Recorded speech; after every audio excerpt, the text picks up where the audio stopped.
मैंने अपने बहुत क्लोज़ लोगों को अपने साथ 2 मिनट पहले हँसते देखा है और आधे घंटे बाद मैंने सब पता चला है मुझे कि वो अब इस दुनिया में नहीं है। जैसे-जैसे आप बड़े होगे ये कड़वे सच आपको जीवन में और मिलेंगे। हम लोग का स्कूल में एक मित्र था, आज फ्रेंडशिप डे है तो ये बात भी मैं बता दूँ। हमारा स्कूल में एक बहुत अच्छा मित्र था। मेरे घर के पास में ही रहता था। क्लास 6 से, क्योंकि मेरा घर बिक गया था क्लास 6 में, तो हम लोग किराए के घर पे चले गए थे। क्लास 6 में मेरा घर बिक गया, हम लोग किराए के घर पे इलाहाबाद में एक जगह है, उसके पास में हम लोग नयापुरवा एक जगह है, वहाँ पे असल में किराए के घर पे गए थे। और मेरे स्कूल का एक बड़ा ही अच्छा मेरा मित्र था, और तो मेरा बहुत अच्छा दोस्त था। और क्लास 6 से हम लोग साथ में स्कूल जाते थे, वही साइकिल से, बगल में साइकिल चला के। और मैं इतना बड़ा बेवकूफ़ था, मुझे याद है कि एक बार मैं घर से निकला और स्कूल पहुंच गया और साइकिल के करियर पे मेरा बैग तक नहीं लगा था। मैं पता नहीं अजीब दुनिया में रहता था, बहुत ही भोंदू बच्चा था मैं। तो साइकिल के करियर पे मेरा बैग ही नहीं लगा था, बिना बैग लिए स्कूल पहुंच गया था मैं उसके साथ। तो स्कूल पहुंचते वक्त उसने देखा, बोला पांडे, मेरे को पांडे बोलते हैं दोस्त, बोला पांडे बैग कहाँ है? हमने कहा अरे यार घर पे छूट गया। और मेरा बहुत ही प्यारा मित्र था। फिर उसके बाद हम सब अलग अलग कॉलेज चले गए, स्कूल में बहुत मस्ती की साथ में।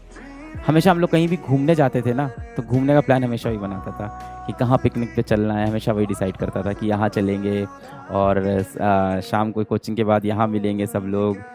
ये सारी चीज़ें कि अब हम लोग साइंस का प्रोजेक्ट बनाएंगे तो यहाँ मेरे घर पे बैठेंगे, और एग्ज़ाम ख़त्म होने के बाद हम लोग यहाँ पे घूमने चलेंगे। पांडे तुम्हारे पास पैसा नहीं है, कोई नहीं, तुम्हारे हिस्से का 100 रुपये मैं दे दूँगा।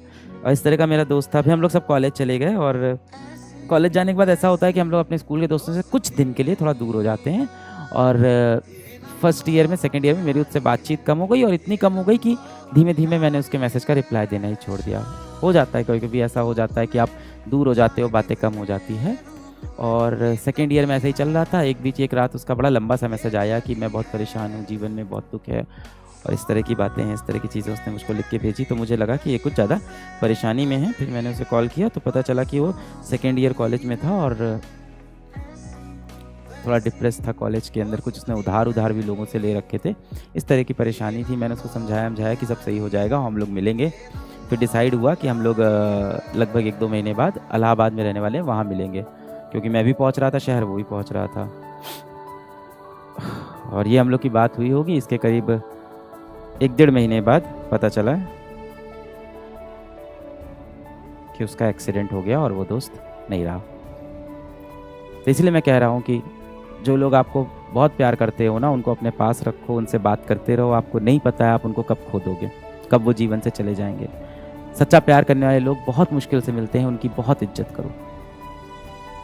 अब आज मुझे यही लगता है कि शायद कॉलेज के उन 2 सालों में मुझे उससे और बात करनी चाहिए थी, शायद मुझे उसके फ़ोन और उठाने चाहिए थे, शायद मुझे उससे मिल भी लेना चाहिए था। मुझे है इस बात का हमेशा एक गिल्ट रहेगा मन में